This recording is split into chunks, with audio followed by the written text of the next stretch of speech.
أشهد أن لا إله إلا الله وحده لا شريك له وأشهد أن محمدا عبده ورسوله أما بعد فأعوذ بالله من الشيطان الرجيم بسم الله الرحمن الرحيم۔ نوول کرونا وائرس کی وبا نے دنیا کے معمولات کو یکسر تبدیل کر دیا ہے۔ اسکول جانے والے بچے گھروں میں مقید ہیں، کام پر جانے والے احباب بھی کام پر نہ جانے کی وجہ سے گھروں میں محصور ہیں۔ کئی ملکوں میں ایمرجنسی کا نفاذ ہو چکا ہے، کئی ملک لاک ڈاؤن میں ہیں۔ گویا زیادہ تر وقت گھروں میں گزر رہا ہے۔ بیماری اور اس وبا کی پریشانی کی وجہ سے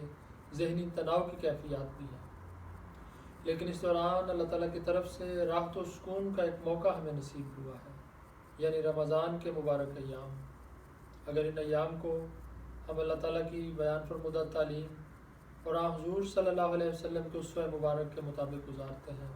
تو یقیناً ہم بہت بڑی خیر و برکت اپنے گھروں میں جمع کر سکتے ہیں۔ رمضان کے مبارک ایام آتے تو حضور صلی اللہ علیہ وسلم صحابہ کو خوشخبری کے انداز میں یہ بتلایا کرتے تھے کہ تمہارے پاس رمضان کا مہینہ چلا آتا ہے جو بہت ہی برکت اور اللہ تعالیٰ کے فضلوں کو حاصل کرنے والا ہے۔ پھر آپ ماہ سیام کی مبارک ایام کا ذکر کرتے ہوئے فرمایا کہ بڑا بد نصیب ہے وہ انسان جس نے رمضان پایا اور وہ گزر بھی گیا لیکن وہ انسان اپنے گناہ نہ بخشوا سکا۔ بس ان مبارک ایام کی اہمیت کو محسوس کرتے ہوئے ہمیں اس موقع سے بھرپور فائدہ اٹھانا چاہیے۔ حضرت مسلم موعود رضی اللہ عنہ فرماتے ہیں، رمضان ایک خاص اہمیت رکھنے والا مہینہ ہے، اور جس شخص کے دل میں اسلام اور ایمان کی قدر ہوتی ہے وہ اس مہینے کے آتے ہی اپنے دل میں ایک خاص حرکت اور اپنے جسم میں ایک خاص قسم کی کپاہٹ محسوس کیے بغیر نہیں رہ سکتا۔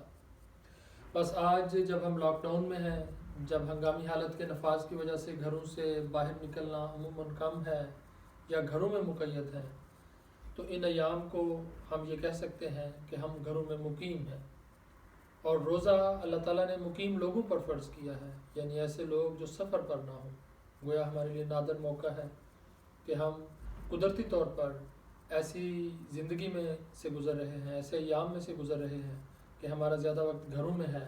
تو اگر اللہ تعالیٰ نے اپنے فضل سے ہمیں صحت عطا کی ہے، ہم عاقل اور بالغ ہیں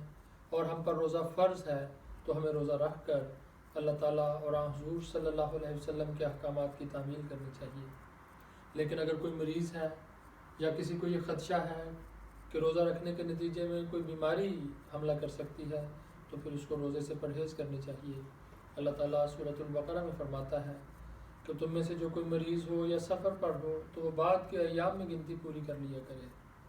بس آج کل وبائی مرض کے ایام میں ایسے احباب کو روزے سے اجتناب کرنا چاہیے جنہیں کوئی بیماری لاحق ہو۔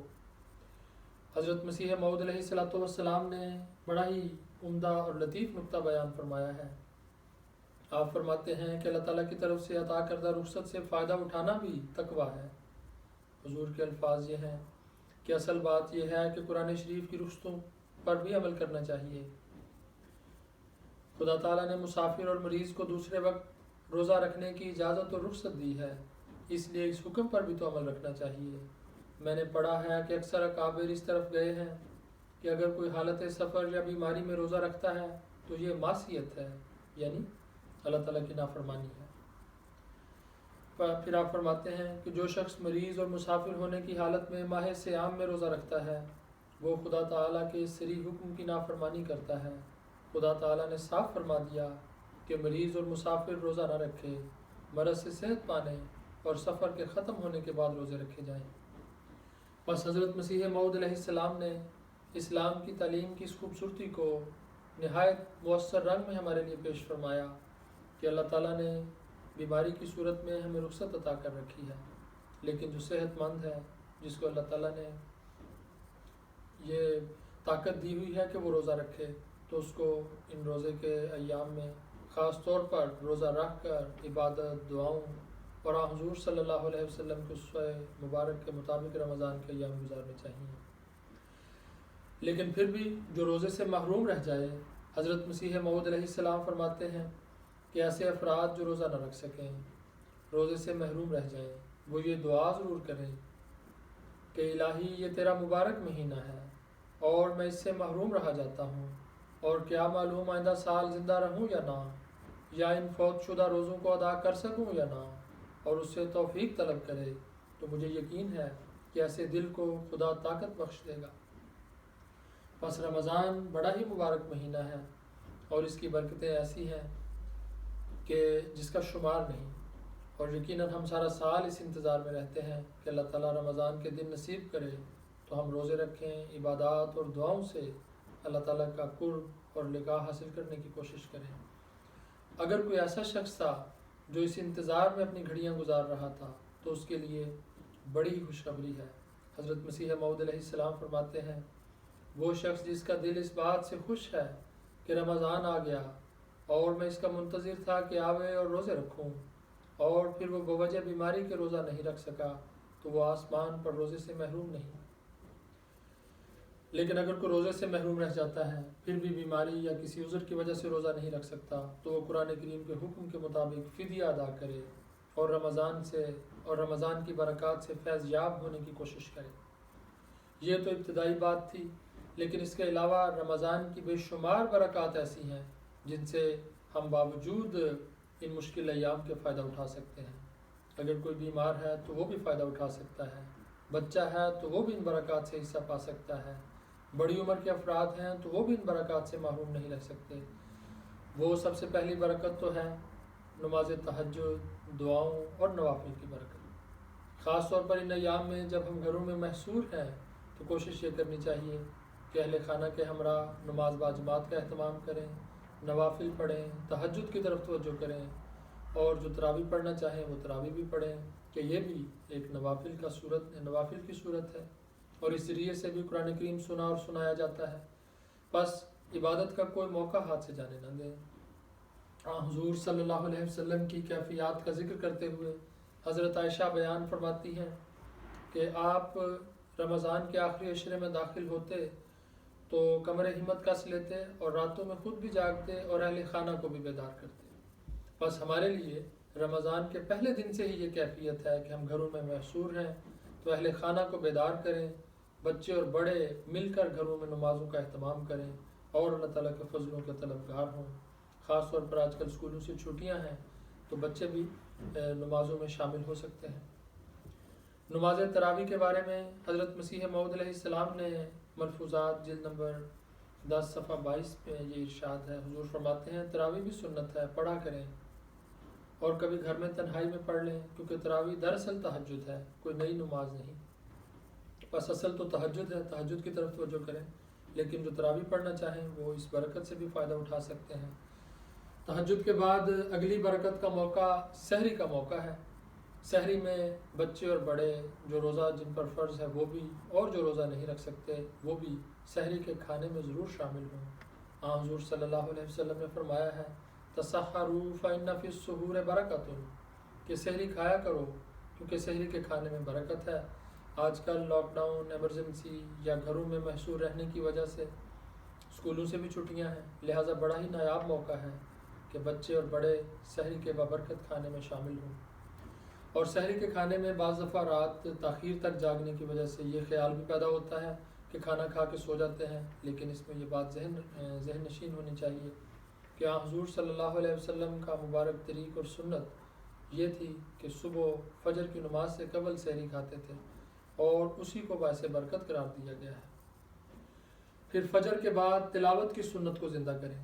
عام طور پر جب زندگی بہت مصروف ہوتی ہے، بھاگ دوڑ میں مصروفیت کی وجہ سے، بچوں کے اسکولوں کی وجہ سے بعض دفعہ تلاوت تو کی جاتی ہے، لیکن صبح فجر کے بعد تلاوت کرنا شاید مشکل بھی معلوم ہوتا ہو، بچوں نے جلدی اسکول جانا ہے، لیکن آج کل ہمارے لیے بڑا ہی نادر موقع ہے، بڑا نایاب موقع ہے کہ ہم فجر کے بعد تلاوت کی سنت کو زندہ کریں کہ اللہ تعالیٰ قرآن کریم میں فرماتا ہے، ان قرآن الفجر کان مشہودا، کہ فجر کے وقت تلاوت کرنا اللہ تعالیٰ کے حضور ایک مقبول عمل ہے۔ اسی طرح سارا دن نمازوں اور ذکر الہی میں گزارنے کے بعد افطاری کا اہتمام اسی طرح پہلے تو دعاؤں سے کریں۔ اہتمام سے مراد ہے کہ اس کے لیے سارے اہل خانہ مل کر اپنا دعاؤں میں حصہ ڈالیں، دعاؤں کی طرف توجہ کریں، اور پھر بچے اور بڑے بھی ماؤں کی خاص طور پر مدد کریں۔ آج کل آپ سنتے ہیں جاپان میں بھی، یورپ میں بھی یہ خبریں آتی ہیں، گھریلو تشدد، ڈومیسٹک وائلنس کی باتیں کانوں میں پڑتی ہیں، لیکن ہم حضور صلی اللہ علیہ وسلم کی تعلیم کے مطابق گھر والوں کا ایک دوسرے کا ہاتھ پٹا کر، ماؤں کی مدد کر کے اور رمضان کی افطاری تیار کرنے میں ایک دوسرے کے ساتھ مل کر اس طرح کا ماحول بنا سکتے ہیں کہ گھروں کا ماحول بھی پرامن ہو، اور پھر اس وقت کو خاص طور پر دعاؤں میں گزار کر اللہ تعالیٰ کے فضل مانگتے ہوئے، اللہ تعالیٰ کی رحمتیں مانگتے ہوئے افطاری کا کھانا بھی سب گھر والے اکٹھے مل کر کھائیں۔ اب رمضان کے بارے میں حضور صلی اللہ علیہ وسلم نے ایک اور نصیحت فرمائی ہے جو آج کل کے ایام میں اس پر عمل بہت ہی ضروری معلوم ہوتا ہے۔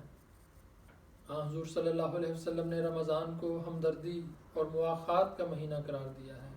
بس آج کل وبائی ایام میں ہمدردی کا تقاضا ہے کہ ہم اپنے گھروں، عزیز و اقارب، رشتہ داروں کے ساتھ، اہل خانہ آپس میں اور دوسروں کے ساتھ غیر معمولی ہمدردی کا سلوک کریں، اور حضور صلی اللہ علیہ وسلم کے مطابق کہ رمضان ہمدردی و غمخواری کا مہینہ ہے، اس کو ہمدردی اور غمخواری کو خاص طور پر عمل میں لائیں اور دوسروں سے محبت و شفقت کا سلوک جس حد تک ممکن ہو وہ کرنے کی کوشش کریں۔ سیدنا حضرت امیر المومنین خلیفۃ المسیح الخامس نے 10 اپریل کے خطبہ جمعہ میں بھی یہ نصیحت فرمائی ہے، آج کل کے وبائی ایام کو پیش نظر رکھتے ہوئے، کہ یہی انسانیت کی خدمت کے دن ہے۔ بس ان دنوں سے فائدہ اٹھانا چاہیے، حاجت مندوں کے کام آنا چاہیے، اپنے عزیز و اقارب سے ہمدردی کا سلوک کرنا چاہیے، جماعت میں جو اپنے احباب ہیں ان سے ایک دوسرے کا حال احوال پوچھنا چاہیے۔ اگر ہم ان تقاضوں کے مطابق رمضان کو گزارتے ہیں اور اس مشکل صورتحال میں گھروں میں رحمتیں اور برکتیں بھرتے ہوئے سحر و افطار کے وقت اہل خانہ اکٹھے مل کر اس وقت کو گزاریں، دعاؤں، ذکر، نمازوں، عبادات اور تلاوت سے گھروں میں برکتیں بھریں، تو یقیناً ہم بے شمار فضلوں کو حاصل کر سکتے ہیں۔ اور اگر اس طرح ہمارا رمضان گزرتا ہے تو پھر رمضان کے تقاضے پورے کرنے والوں کے لیے حضور صلی اللہ علیہ وسلم نے بہت بڑی خوشخبری بیان فرمائی ہے۔ مسند احمد بن حنبل میں حضرت ابو سعید خدری سے روایت ہے، وہ کہتے ہیں کہ میں نے حضرت صلی اللہ علیہ وسلم کو یہ فرماتے ہوئے سنا کہ جس شخص نے رمضان کے روزے رکھے اور جس نے رمضان کے تقاضوں کو پہچانا اور ان کو پورا کیا، اور جو رمضان کے دوران ان تمام باتوں سے محفوظ رہا جس سے اس کو محفوظ رہنا چاہیے تھا، یعنی جس نے ہر قسم کے گناہ سے اپنے آپ کو بچائے رکھا، تو ایسے روزے دار کے لیے اس کے روزے اس کے پہلے گناہوں کا کفارہ بن جاتے ہیں۔ بس اس رنگ میں ہم سب مل کر کوشش کریں کہ اللہ تعالیٰ اس رمضان کو ہم سب کے لیے اللہ تعالیٰ کے فضلوں اور رحمتوں کے حصول کا ذریعہ بنا دے، ہماری بخشش کا ذریعہ بنا دے، اللہ تعالیٰ ہم سے راضی ہو جائے، اللہ تعالیٰ کی رحمتیں اور برکتیں ہم پر، ہمارے گھر والوں پر، ہماری جماعت پر، ہمارے عزیز و اقارب پر برسیں۔ آمین ثم آمین۔ اللہم صلی علی محمد وعلی آل محمد بارک وسلم انک حمید مجید۔